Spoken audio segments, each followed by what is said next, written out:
Hello, ladies and gentlemen. We are Adventuresome Reviews. Today, reviewing a most heinous book by the title of Dun Dun Dun, The Sword of Kaigen. Wow.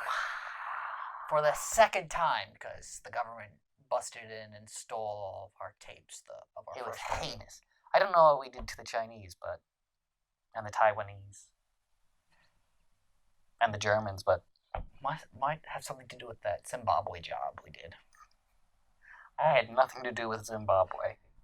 I don't know anything about Zimbabwe. You kind of funded it, I just haven't told you about it yet. Where even is Zimbabwe? What even is Zimbabwe? What is this language you are speaking? We are speaking. I don't speak English. What is this language? Anyway, the synopsis. A mother struggling to repress her violent past. A son struggling to grasp his violent future. A father blind to the danger that threatens them all. When the winds of war reach their peninsula, will the Matsuda family have the strength to defend their empire, or will they tear each other apart before the true enemies even reach their shores? High on a mountainside at the edge of the Kanganese Empire live the most powerful warriors in the world, superhumans capable of raising the sea and wielding blades of ice. For hundreds of years, the fighters of the Kusanagi Peninsula have held the Empire's enemies at bay, earning their frozen spit of a land the name the Sword of Kaigen. Born into the Kusanagi legendary Matsuda family, 14-year-old Mamoru has always known his purpose, to master his family's fighting techniques and defend his homeland. But when an outsider arrives and pulls back the curtain on Kaigen's alleged age of peace, Mamoru realizes that he may not have time to become the fighter he was bred to be. Worse, the empire he was bred to defend may stand on a foundation of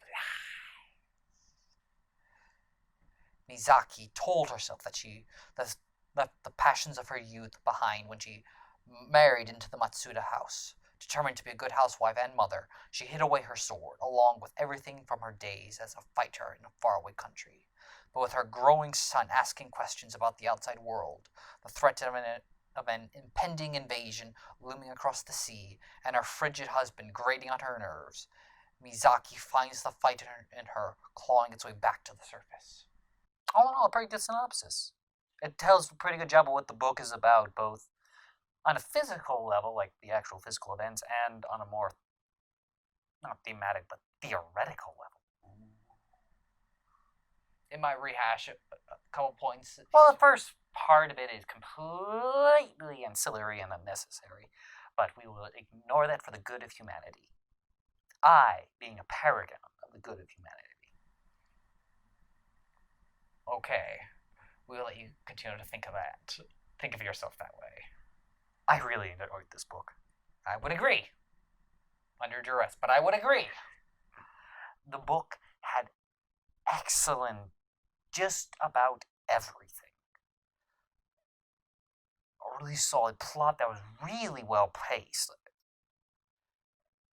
You have like half a chapter at the start where you're getting used to the characters and the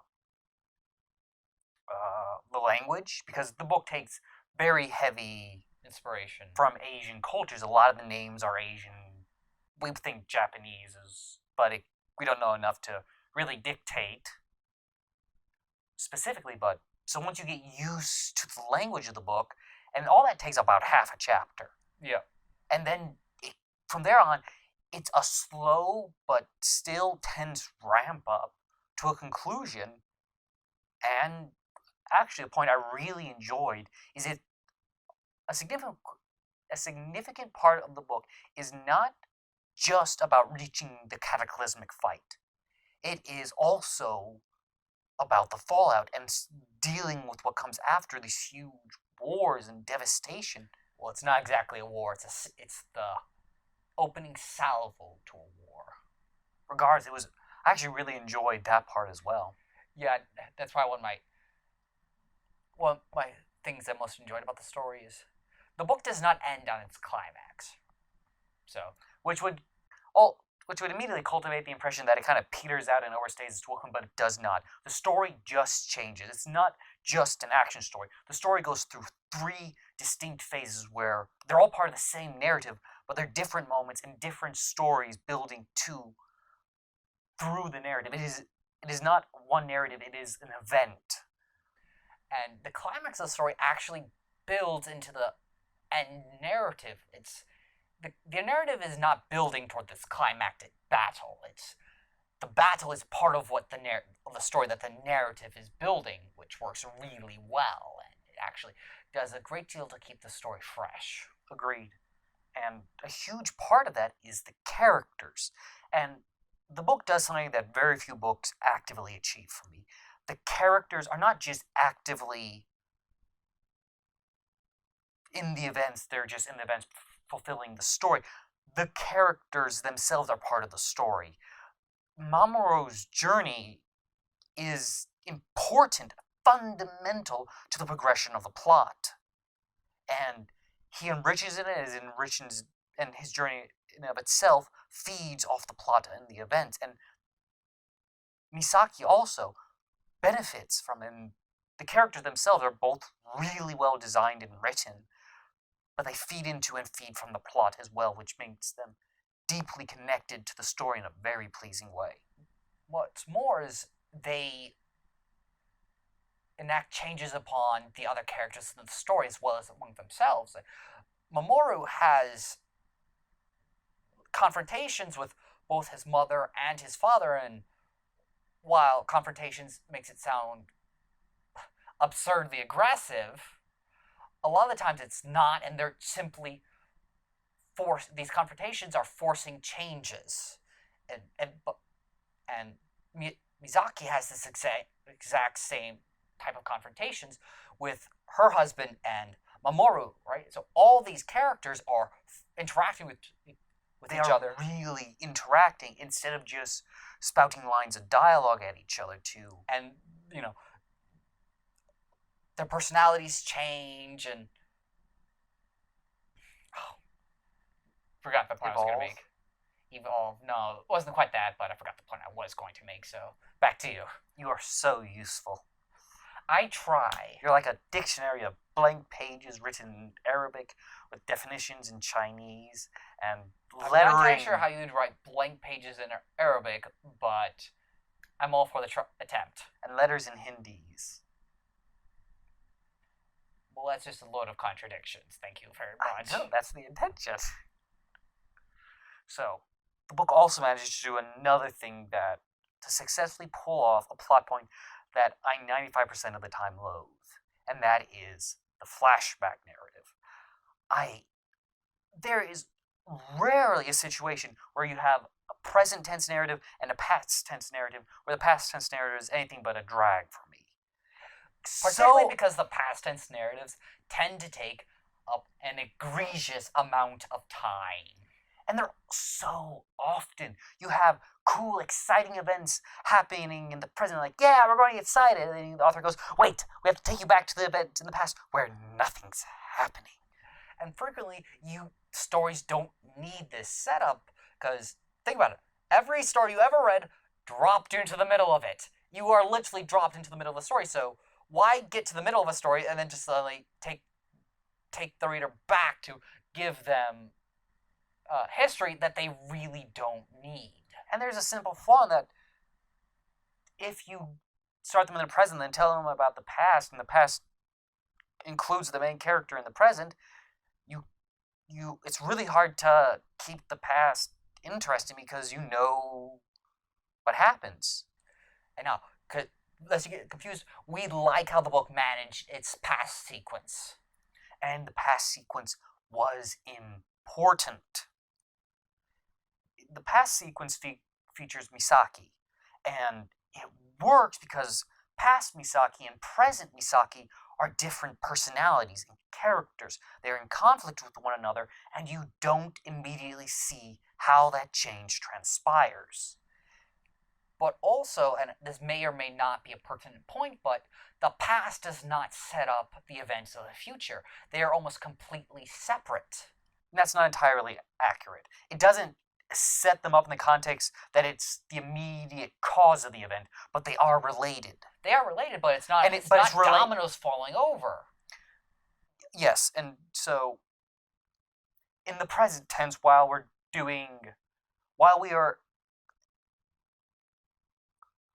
have the dual narratives rolling around, the past tense story tends to have a more action-oriented sequence, and the present tense story tends to be a more conspiracy, slowly accruing of tension and danger. So you have that element of that, but there's correlation between the two of them because the past tense story happens in an outside region from the Kaigenese Empire, so you're looking in and you see from past Misaki's eyes the conflict and the conspiracy and the dispersion of bad information that is being proliferated in the present day.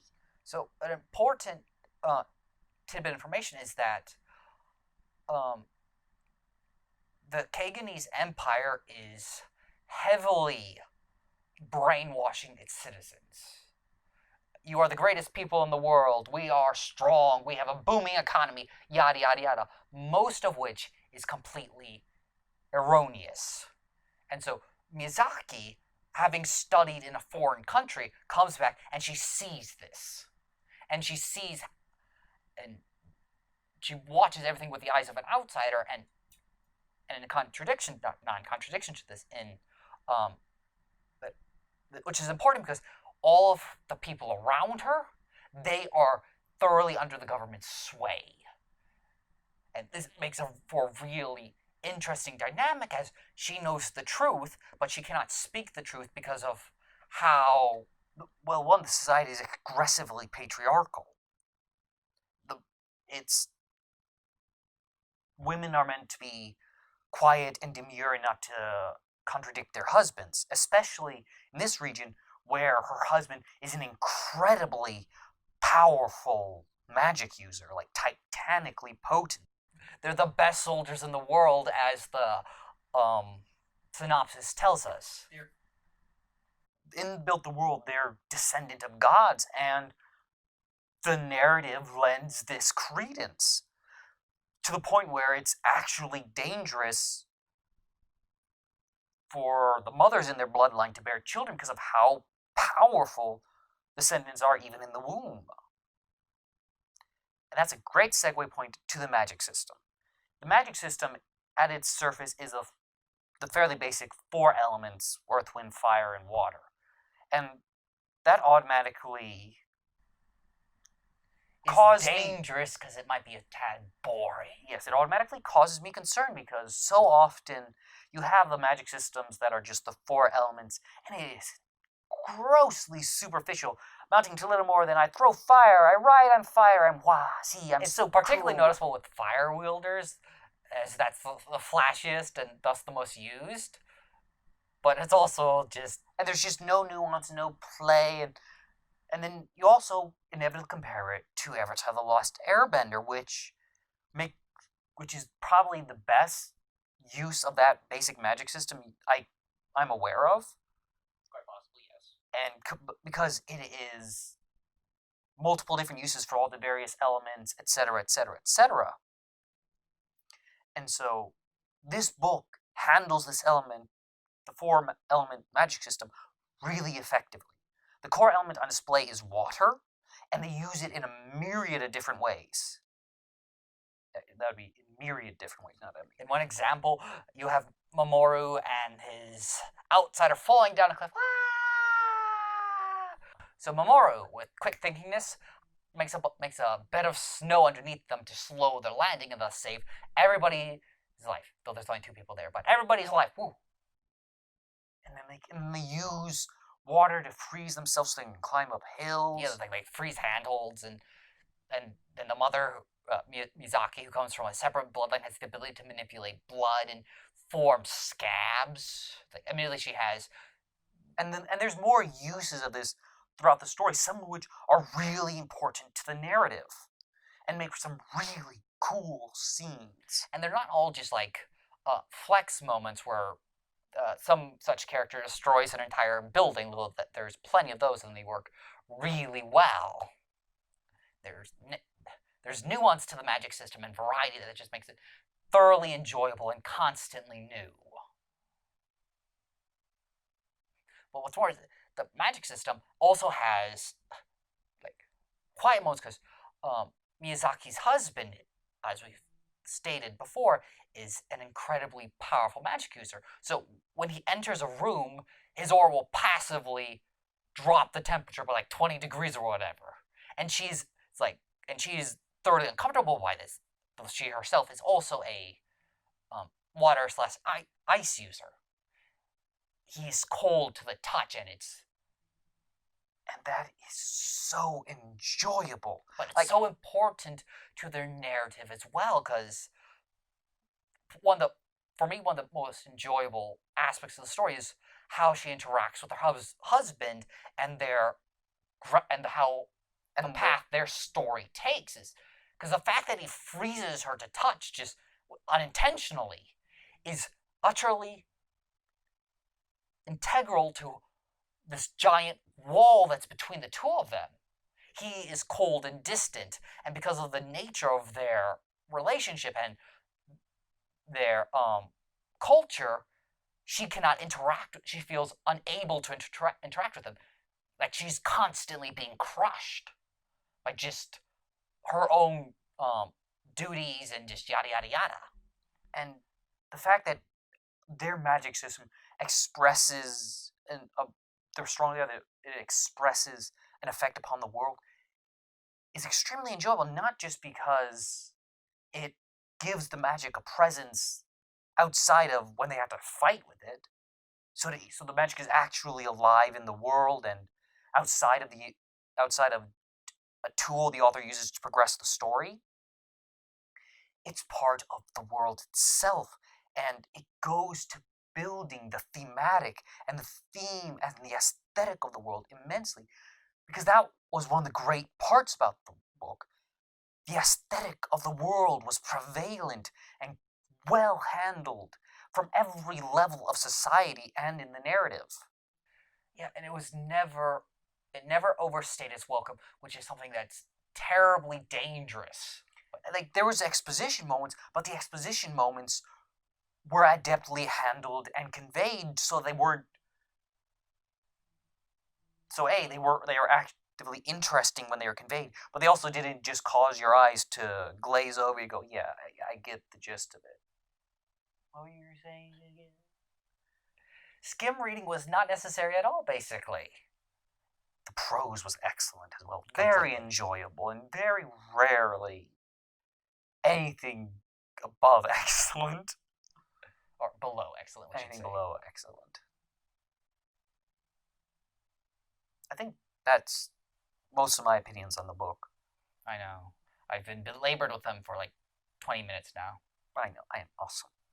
Which is good, because you've kind of worked your way to tapping on all my opinions too. And my wisdom cannot be expressed in the words of man, beast, bird, rock, water, firebolt, or lightning. Which is lovely, because there's nothing there to express. I am expression itself. I am invocation incarnate. You be that. I don't think I have anything left to mention. Okay. I would have given this like 6 Doom points.